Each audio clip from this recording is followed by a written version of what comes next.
Hi friends, UGC net paper 2 education के unit 7A में पुनः आप लोगों का स्वागत करता हूं। मैं अपने यूट्यूब चैनल नेट एजुकेशन पे आप लोगों का फिर से स्वागत करता हूं। आज पेपर 2 के अंतर्गत यूनिट 7A को लेकर हम उपस्थित हुए हैं। ये यूनिट 7A जो है यह मुख्य रूप से पेडागोगी और पेडागोगिकल एनालिसिस एंड प्रौढ़ शिक्षा पे आधारित है। तो इस तरह से हम इस यूनिट में मुख्य रूप से ये 3 चीज़ हम पढ़ेंगे, जो 3 चीज़ हमारे सिलेबस में स्पेशली ये यूनिट 7 के नाम से लिखा हुआ भी है, जिसमें पेडागोगी और एंड्रागोगी और असेसमेंट। बट ये असेसमेंट जो है वो हमारा बी और सी और डी में देखा जाएगा, बट 7A में सिर्फ पेडागोगी और एंड्रागोगी को हम पढ़ेंगे। एंड्रागोगी अर्थात प्रौढ़ शिक्षा और पेडागोगी अर्थात शिक्षण शास्त्र। तो एट फर्स्ट हम इसके कॉन्सेप्ट को समझते हैं कि शिक्षण शास्त्र है क्या। तो शिक्षण शास्त्र का मूल यह पेडागोगी से वर्ड इसको बोलते हैं इंग्लिश में। तो पेडा का ही अर्थ होता है बच्चे अर्थात, और गोगी का अर्थ होता है शिक्षण की विधि, शिक्षण की तकनीक। तो अर्थात बच्चों को शिक्षा प्रदान करने के लिए जो भी तकनीक अपनाई जाती है वो पेडागोगी के अंतर्गत होता है या पेडागोगी कहलाता है। तो पेडागोगी का मीनिंग हुआ जो शिक्षण की एक ऐसी प्रवृत्ति, शिक्षण की एक ऐसी नीति, शिक्षण का एक ऐसा सिद्धांत जो अच्छा शिक्षण स्थापित कर सके, अच्छा शिक्षण दे सके। तो शिक्षण शास्त्र अर्थात पेडागोगी का बेसिक कॉन्सेप्ट है कि बच्चे को शिक्षण की प्राप्ति करवाना। दूसरा है शिक्षण शास्त्र का विश्लेषण, एनालिसिस। पेडागोगिकल एनालिसिस की जब हम बात करेंगे कि अर्थात यह जो शिक्षण की प्रवृत्ति या शिक्षण की जो विधि है यह किस प्रकार से दी जाए, कैसी दी जाए, किस रूप में दी जाए तो यह अच्छा होगा। तो यह उसका एनालिसिस हो गया अर्थात विश्लेषण हो गया। शिक्षण शास्त्र का विश्लेषण का मूल अर्थ हुआ कि शिक्षण की जो प्रवृत्ति हम दे रहे हैं बच्चों में, शिक्षा जो हम दे रहे हैं वो कैसा है उसका विश्लेषण करना है। और तीसरा पॉइंट जो था हमारा वो था एंड्रागोगी अर्थात प्रौढ़ शिक्षा। तो प्रौढ़ शिक्षा को भी हम समझ ही लेते हैं, एक कॉन्सेप्चुअल। प्रौढ़ शिक्षा की जहाँ तक बात है तो प्रौढ़ एक उम्र सीमा को बोलते हैं कि प्रौढ़ एक मनुष्य का जो एक समय सीमा है जिसमें हम लोग बोलते हैं कि वो अभी बाल्यावस्था में है, किशोरावस्था में है, युवा अवस्था में है और फिर प्रौढ़ावस्था में। अर्थात युवा अवस्था के बाद की जो अवस्था है वह प्रौढ़ावस्था के अंतर्गत मानी जाती है उम्र में। तो प्रौढ़ के लिए अर्थात बच्चे नहीं बल्कि बच्चे से ऊपर मेन के लिए, बड़े व्यक्तियों के लिए जो शिक्षण की व्यवस्था है, प्रौढ़ व्यक्तियों के लिए जो शिक्षण की व्यवस्था है, शिक्षण की नीति है, मेथड ऑफ द टीचिंग, उसे हम कहेंगे प्रौढ़ शिक्षा अर्थात एंड्रागोगी। तो एंड्रागोगी की उत्पत्ति इसलिए की गई क्योंकि बड़ों को भी सीखने की प्रवृत्ति होती थी, बड़ों में भी सीखने की उत्सुकता होती थी, तत्परता होती थी। तो इसलिए एंड्रागोगी भी अभी आवश्यक है और पेडागोगी भी। आइए एट फर्स्ट हम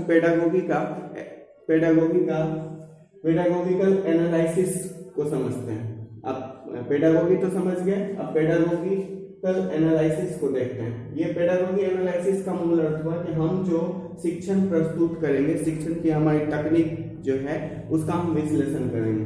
तो शिक्षण तकनीक के विश्लेषण के अंतर्गत एट फर्स्ट हम स्टेज की बात करते हैं कि हमारे शिक्षण का क्या स्टेज होना चाहिए।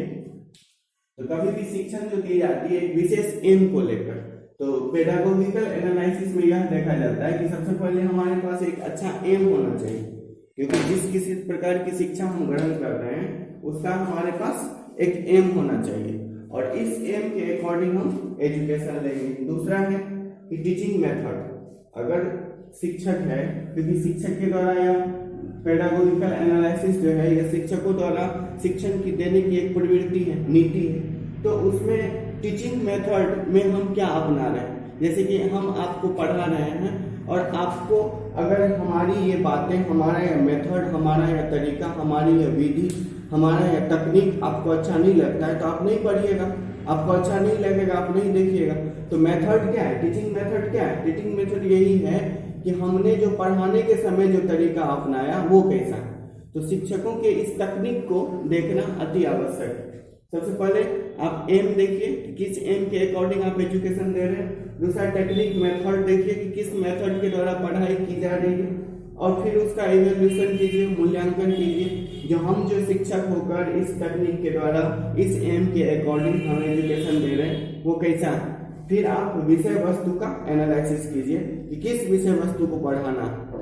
तो इस तरह से अगर एनालिसिस पेडागोगिकल एनालिसिस की बात की जाए तो पेडागोगिकल एनालिसिस में शिक्षकों को शिक्षार्थी को पढ़ाने से पूर्व उसके एम, टीचिंग मेथड क्या यूज कर रहे हैं वो, और इवैल्यूएशन हम कैसे कर रहे हैं बच्चों का या स्टडी मटेरियल का वो, और फिर वास्तविक रूप से जो विषय वस्तु हमें पढ़ाना है उसका हमें एनालिसिस करना है, विश्लेषण करना है। तो यह एक प्रकार का एक पद्धति कहिए या एक सीमा कहिए ये पेडागोगिकल एनालिसिस का। दूसरा पॉइंट है हमारा स्टेप्स। इसका स्टेप्स क्या होना चाहिए।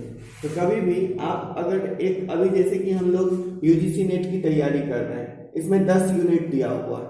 आप लोगों को अगर पेपर 2 की बात करें तो पेपर 2 में 10 यूनिट है और 100 क्वेश्चन पूछा जाता है, और नोट में यह लिखा हुआ भी है कि प्रत्येक यूनिट से 10 प्रश्न आएंगे।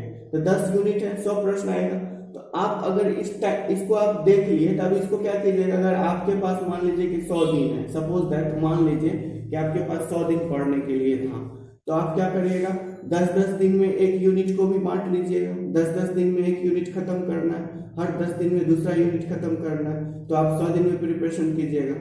अगर आपके पास मान लीजिए कि 10 दिन बाकी है और आपको ओवरव्यू लेना है, आप सिलेबस खत्म कर चुके हैं, तो क्या कीजिएगा आप 30 दिन में 10 यूनिट को खत्म करने के लिए एक यूनिट को 3 दिन टाइम दीजिएगा। तो आपने क्या किया, टाइम का डिस्ट्रीब्यूशन किया। तो टाइम के डिस्ट्रीब्यूशन करने से आपको यह पता चलता है कि हमारा टोटल सिलेबस, टोटल पाठ्यक्रम को हम कितना समय दें, कितने समय अवधि में पढ़ाई करें। तो सबसे पहले टाइम डिस्ट्रीब्यूशन करना पड़ता है। इसके स्टेप्स में पेडागोगिकल एनालिसिस में सबसे पहले टाइम का बंटवारा करना पड़ता है कि हमको समय बांट कर रखना पड़ता है कि कितना समय किस पे देना है। दूसरा है बेसिक नॉलेज क्या है। स्टूडेंट को अगर हम पढ़ा रहे हैं तो शिक्षक का उस समय बेसिक नॉलेज क्या है, और अगर जो स्टूडेंट हमारे सामने पढ़ रहा है उस स्टूडेंट का बेसिक नॉलेज क्या है। ये दोनों चीज आपको देखना होगा। टाइम का डिस्ट्रीब्यूशन देखना है फर्स्ट, सेकेंड है बेसिक नॉलेज, थर्ड है एटीट्यूड या थॉट्स। आपके एटीट्यूड भी और स्टूडेंट के एटीट्यूड भी और उसके थॉट्स, उसके विचार भी। फिर आप कौन से टीचिंग मेथड अप्लाई कर रहे हैं पढ़ाने में, कौन सी टीचिंग को मेथड का उपयोग कर रहे हैं। फिर आप किस तरह से डिस्क्राइब कर रहे हैं, वर्णनात्मक रूप से किस तरह से आप पढ़ाने में आप वर्णन दे रहे, एक्सप्लेनेशन कर रहे हैं। और फिर लास्टली इवैल्यूएशन करिए कि हमने जो पढ़ाया बच्चों को वो बच्चे ऑब्जर्व किया या नहीं किया। So I can say to all students that is the steps of the pedagogical analysis. तो time distribution at first, in this step first time distribution, second basic knowledge, and third attitude of the student and teacher, and teaching method, what is the use of the teaching method, and describe of the topic, and lastly evaluation। Next point है हमारा कि आलोचनात्मक शिक्षण शास्त्र क्या है। अब इस बिंदु को समझते हैं। यह पेडागोगी का एक पार्ट है, क्रिटिकल पेडागोगी। यह क्रिटिकल पेडागोगी, क्रिटिकल वर्ड से अब लगता होगा कि आलोचनात्मक इसका नाम क्यों पड़ा है। तो आप जब भी कुछ पढ़ा रहे हैं, जैसे कि हम अभी आपको कुछ बता रहे हैं, अगर इसमें कोई नेगेटिव दिखेगा तो आप इस पे कोई कमेंट कीजिएगा और आप कहिएगा कि इसको सुधारिए, इसको अच्छा कीजिए। तो कहीं ना कहीं आप क्या करते हैं कि आपके पास जो इंफॉर्मेशन है, आपके पास जो एजुकेशन है, उसको टाइम टू टाइम आप अपडेट कर रहे हैं अपने में, और उसके अकॉर्डिंग आपको अगर कुछ मिल रहा है तो ठीक है, नहीं मिल रहा है तो आप कहीं ना कहीं सुधार की बात करते हैं। तो जस्ट क्रिटिकल पेडागोगी जो है यह एक रूप से एक आलोचनात्मक शिक्षण शास्त्र इसका नाम दिया गया है। वो इसलिए क्योंकि इसकी आलोचना भी होती है। आलोचना क्यों होती है? क्योंकि समय के साथ अगर शिक्षण विधि या शिक्षण तकनीक का उपयोग ना हो तो इसकी आलोचना होगी।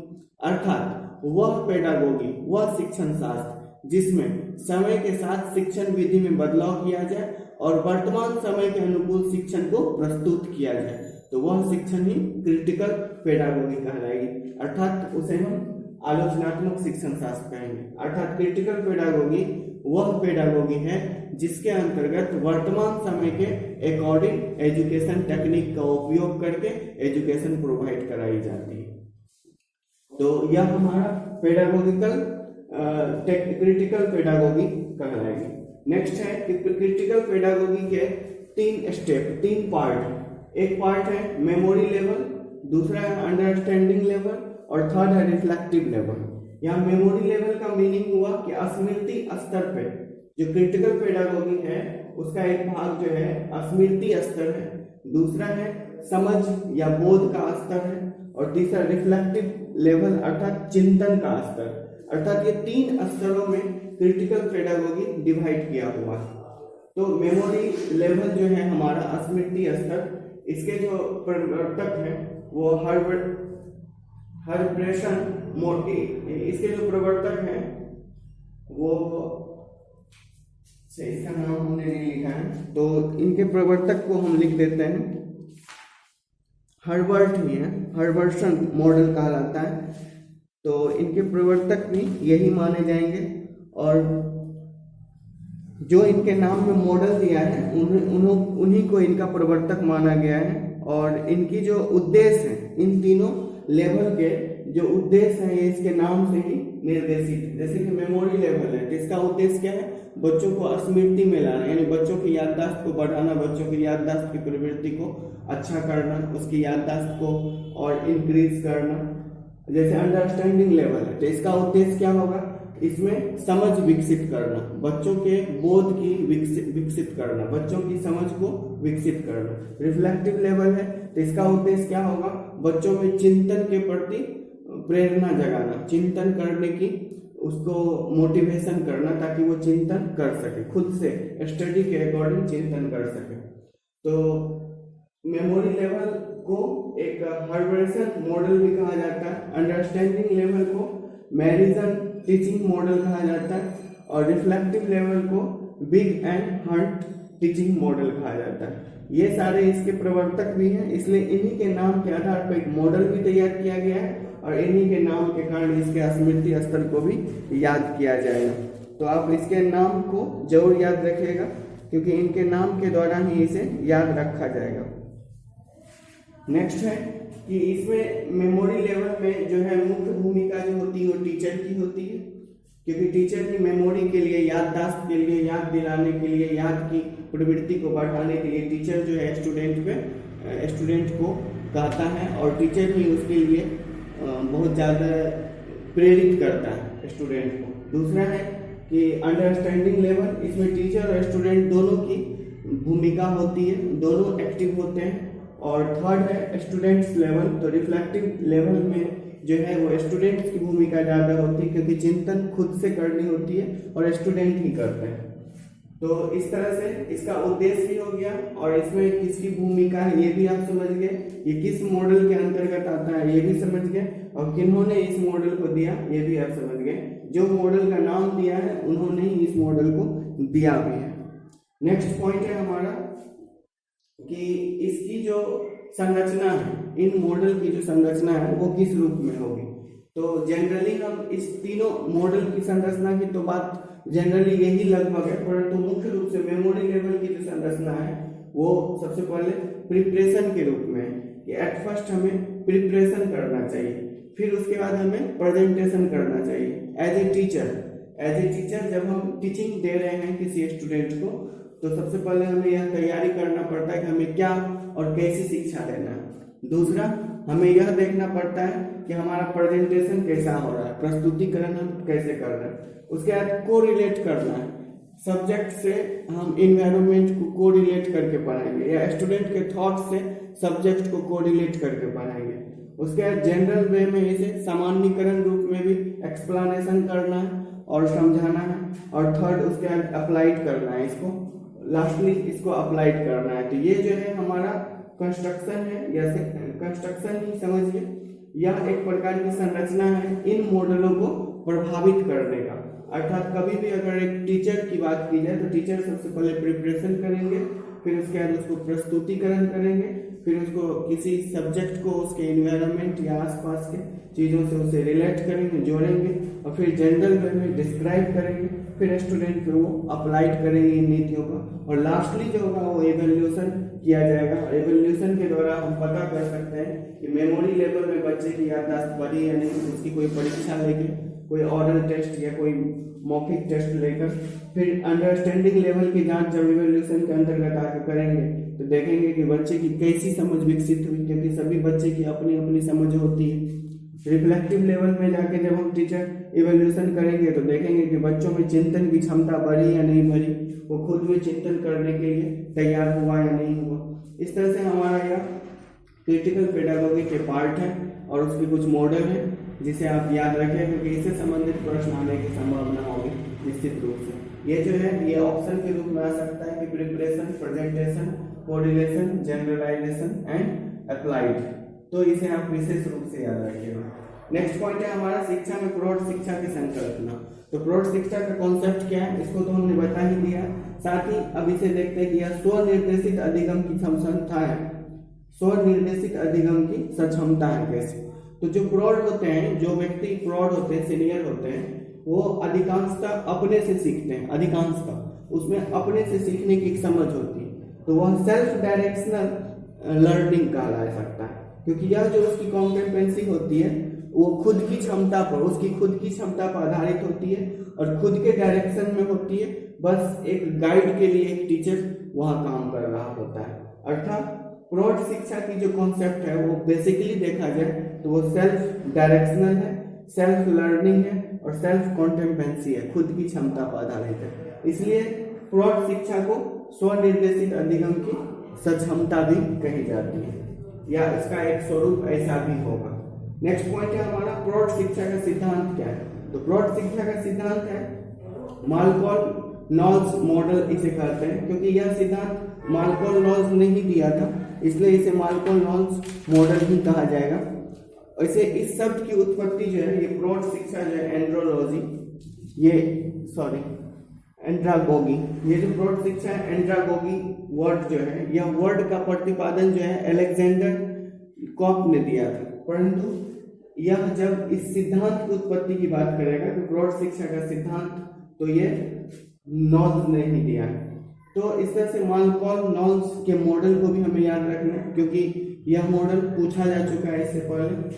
तो मालकोल नॉल्स के मॉडल की जब हम बात करते हैं तो यह एक खुद की समझ या खुद का कॉन्सेप्ट जो है, क्योंकि प्रौढ़ शिक्षा में क्या होता है कि खुद के आधार पर, खुद के नॉलेज और खुद के क्षमता के आधार पर एजुकेशन ऑब्जर्व किया जाता है। तो यह स्वयं प्रत्यय वाली अर्थात खुद की क्षमता, सेल्फ कॉन्फिडेंस या सेल्फ कॉन्सेप्ट के बेस पे एजुकेशनल सिस्टम है। तो स्व प्रत्यय का अर्थ हुआ कि सेल्फ कॉन्सेप्ट। दूसरा है अनुभव वृद्धि, यह जो है एक एक्सपीरियंस को इंक्रीज करने की एक सिस्टमेटिक अरेंजमेंट होता है, सिस्टम होता है जो प्रौढ़ शिक्षा में अनुभव वृद्धि को बढ़ाया जाता है। नेक्स्ट है तत्परता, अर्थात हम तैयार होते हैं खुद से सीखने के लिए। क्या होता है कि बच्चे को तैयार करना पड़ता है कि चलो तुमको सीखना है, तुमको ये करना है, तुमको ये पढ़ना है, लेकिन जब बड़ों में ये प्रवृत्ति आ जाए कि हमको ये सीखना है तो उसे तैयार नहीं करना पड़ता, क्योंकि वो तैयार खुद होते हैं। तो खुद की जो तत्परता है, खुद की जो तैयारी है वो तत्परता कहलाएगी। और नेक्स्ट है विशिष्ट प्रवृत्ति। ये विशिष्ट प्रवृत्ति हुआ कि स्पेशल एटीट्यूड दिखता है जो बच्चों में नहीं होता है और बड़ों में होता है। तो प्रौढ़ शिक्षा का जो प्रिंसिपल है, मॉडल है, ये मालकोल मॉडल, इसमें मुख्य रूप से यही चार चीज है कि खुद की यह कॉन्सेप्चुअल नॉलेज होता है, यह एक एक्सपीरियंस को ग्रोथ करने का एक टेक्निक होता है, और ये इसमें जो है खुद रेडनेस होता है, मतलब तत्परता दिखती है, और स्पेशल प्रवृत्ति होती है खुद से सीखने की। तो ये चार चीज जो है ये इनके मॉडल में, इस मॉडल में और भी एक चीज जोड़ा गया है, वो है मोटिवेशनल फॉर लर्नर। अर्थात हमको क्या है कि लर्नर को सिखाने के, जो सीखने आया है उसको सिर्फ मोटिवेट करना है, सिर्फ और सिर्फ मोटिवेट करना है, उसके प्रति प्रेरित करना है, सीखने के प्रति उसमें अभी प्रेरणा जगाना है। बस उसके बाद उसमें खुद से यह प्रवृत्ति उत्पन्न हो जाती है सीखने के लिए और वो खुद सीखने लगते हैं। अर्थात सीखने की अभी प्रेरणा को इसमें जोड़ा गया और ये मॉडल जो है 4 नहीं 5 रूप में दिखाई देता है। तो इसे भी आप याद रखिएगा। और नेक्स्ट और लास्ट पॉइंट है हमारे इस यूनिट 7A का, वह शिक्षार्थी स्वायत्तता का गत्यात्मक मॉडल। ये क्या है? तो शिक्षार्थी अर्थात लर्नर्स का स्वायत्ता मतलब खुद की, और गत्यात्मक मतलब रेगुलरली, और मॉडल मतलब जो स्टूडेंट खुद सीखता है। जब कोई शिक्षार्थी खुद से, और स्वायत्ता मतलब स्वतंत्र रूप से, अगर हम किसी बच्चे को कह दें कि आप स्वतंत्र हो सीखने के लिए, हमने जो पाठ्यक्रम, सपोज दैट हम अगर एक पाठ्यक्रम एक चैप्टर पढ़ाते हैं क्लास में, और उसके बारे में हम यह बतलाते हैं कि ये आप हमेशा सीख सकते हो अपनी समझ के अनुसार, तो आप क्या करते हैं इसको, तो अपने समझ के अनुसार जो भी सीखने की कोशिश करते हैं आप सीखते रहते हैं। तो यह जो कोशिश है, स्वतंत्र होकर जो सीखने की प्रवृत्ति है, स्वतंत्र होकर जो आप कुछ सीख रहे होते हैं, इस स्वतंत्र सीखने की जो प्रवृत्ति है, इसी को स्वायत्ता गत्यात्मक मॉडल कहा जाता है, जो शिक्षार्थी द्वारा खुद से किया जाता है, लगातार किया जाता है, और इसमें बच्चे स्वतंत्र होकर सीखते हैं, बहुत स्ट्रांग होते हैं। कुछ ऐसे भी शिक्षक होते हैं, स्टूडेंट होते हैं जिसे इकोनॉमिकल प्रॉब्लम, सोशल प्रॉब्लम, या और कोई एनवायरमेंटल प्रॉब्लम, या कोई भी प्रॉब्लम हो जिसके कारण उनसे टीचर उपलब्ध नहीं हो पाते हैं, तो वो क्या करते हैं कि जो भी बुक होते हैं, नोट्स होते हैं इत्यादि, उससे खुद से सीखते हैं, खुद से पढ़ते हैं। हाँ, इसमें समय तो जरूर लगता है ज्यादा, परंतु वो स्ट्रेंथ हो जाता है, अपने आप में मजबूत हो जाता है। परंतु एक गलत डायरेक्शन मिलने के बाद एक गलत तरह से भी वो सीख सकते हैं, पढ़ सकते हैं। तो यहाँ कुछ खामियां भी है और कुछ अच्छाइयां भी है। अच्छाइयां यह है कि खुद से सीखने के बाद जो है कॉन्फिडेंस आता है कुछ ज्यादा, और बुराइयां ये है कि अगर गलत डायरेक्शन में अगर हम ये काम करते हैं तो शायद कुछ गलत भी हो सकता है। तो शिक्षार्थी द्वारा जब स्वतंत्र होकर लगातार सीखने की जो प्रवृत्ति है वो स्वायत्ता का गत्यात्मक मॉडल कहा जाता है। इस मॉडल को भी आप समझ ही लीजिए, क्योंकि ये खुद से सब कुछ सीखने की है, इसलिए इसको हम सेल्फ नॉलेज अर्थात खुद का ज्ञान, सेल्फ इमोशन खुद की भावना, सेल्फ क्रिएटिविटी खुद की रचना या खुद की क्रिया, और सोशल इफेक्ट्स, यही 4 चीज से इसे जोड़ा गया है। जब आप शिक्षार्थी स्वतंत्र होकर सीखता है तो उसके जो मॉडल है वो मॉडल मुख्य रूप से खुद के ज्ञान पे, खुद की भावना पे, खुद की क्रिएटिविटी रचना पे, और सोशल इफेक्ट्स पे डिपेंड्स होता है। तो ये जो पॉइंट है, ये पॉइंट हमारे मॉडल में आ जाते हैं, अर्थात शिक्षार्थी स्वायत्ता गत्यात्मक, इसको हम लोग बोल सकते हैं